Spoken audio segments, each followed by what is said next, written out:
મહત્વના સમાચાર વિશે મહત્વના સમાચાર મળી રહ્યા છે તેના પર નજર કરીશું।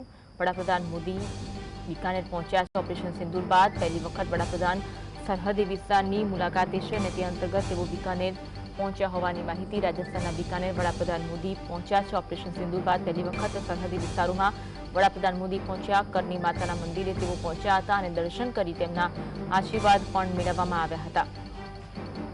ઓપરેશન સિંદૂર પછી રાજસ્થાનની પહેલી મુલાકાત। દેશનું રેલવે સ્ટેશનનું તેઓ ઉદઘાટન પણ આજે કરવાના છે। ઓપરેશન સિંધુની સફળતા પછી વડાપ્રધાન નરેન્દ્ર મોદી આજે પહેલીવાર રાજસ્થાન આવ્યા છે। લગભગ 10:30 વાગે બીકાનેર એરબેઝ તેઓ પહોંચ્યા। મોદી દેશનુકમાં અમૃત યોજના હેઠળ બનેલા દેશના રેલવે સ્ટેશનોનું વર્ચ્યુઅલી ઉદઘાટન કરશે। કરણી માતાના દર્શન કરી રહ્યા છે।